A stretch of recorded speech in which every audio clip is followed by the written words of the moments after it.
আসসালামু আলাইকুম। তো আশা করি সকলে অনেক অনেক ভালো আছেন। তো আজকে আমরা এই ভিডিওতে খুব ছোট্ট একটা বিষয় নিয়ে আলোচনা করব।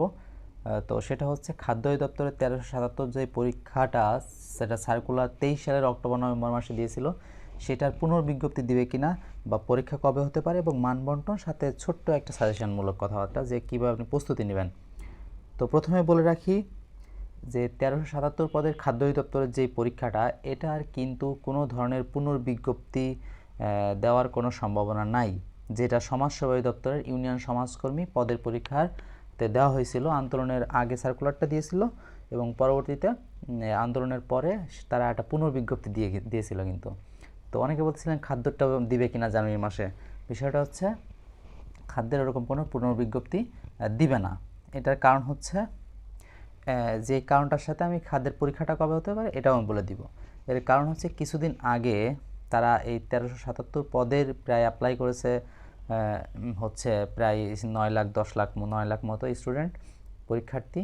তো এদের পরীক্ষা নেওয়ার যে প্রাথমিক স্টেজ, অর্থাৎ দরপত্র, অর্থাৎ খাতা বাধাই, খাতা ক্রয়, খাতার যে অর্থাৎ পরীক্ষা নেওয়া সংক্রান্ত যত টাকা আনুষঙ্গিক জিনিস ক্রয়, অর্থাৎ যাদের কাছ থেকে কিনবে, যে সমস্ত বিল্ডার্স বা যে সমস্ত কোম্পানি, তাদের কাছ থেকে দরপত্র আহ্বান করা হয়েছে। অর্থাৎ দরপত্র আহ্বান এটা হচ্ছে একদম ইনিশিয়াল মোমেন্ট, অর্থাৎ পরীক্ষা শুরুর কার্যক্রমের প্রাথমিক স্টেজ।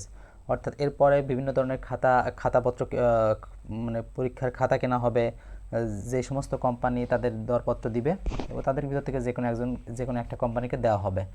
তো যেহেতু আনুষ্ঠানিক কার্যক্রম শুরু হয়েছে, সুতরাং ওই নতুন করে পুনর্বিজ্ঞপ্তি দেওয়ার কোনো সম্ভাবনা নাই। এবং এখন এর সাথে সাথে একটা বিষয় বলি, কিছুদিন আগে এই বিষয়টাই বলা হয়েছিল সব জায়গায় যে যেহেতু দরপত্রের ওই বিজ্ঞপ্তিটা প্রকাশ করা হয়েছিল, বিদায় খাদ্যের পরীক্ষা খুব সহসাই হচ্ছে। তো খুব সহসাই বলতে এমনটা না যে সামনের মাসে পরীক্ষাটা হবে, এটা মোটামুটি ভালো একটা সময় নেবে। ভালো সময় বলতে দেখা গেলো 2-3 মাস, 4 মাস, 5 মাস, 6 মাস। তো আমি ম্যাক্সিমাম ধরে রাখছি এই পরীক্ষাটা এই বছরের মাঝামাঝির দিকে হবে।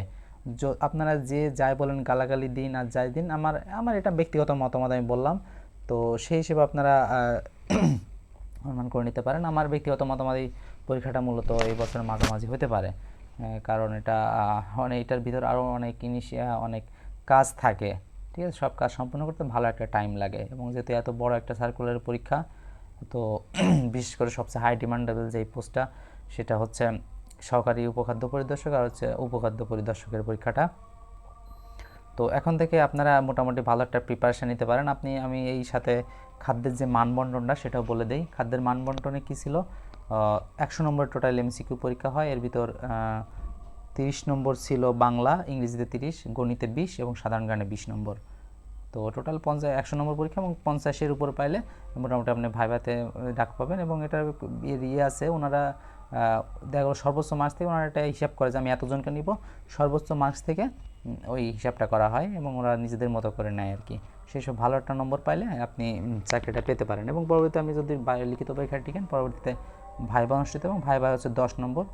তো মূল পরীক্ষাটা হচ্ছে লিখিত পরীক্ষা। যেহেতু বড় একটা সার্কুলার এবং মোটামুটি ভালোই ফেয়ার হবে, সেই হিসেবে আপনারা খুব গুরুত্ব সহকারে পরীক্ষাটা দিবেন।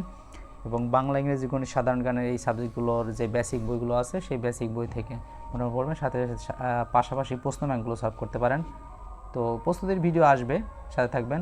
আমরা পরবর্তী ভিডিওতে এই সমস্ত বিষয় নিয়ে মোটামুটি আলোচনা করব। তো সকলে ভালো থাকবেন, সুস্থ থাকবেন। আল্লাহ হাফেজ। পরবর্তী ভিডিও দেখা হচ্ছে।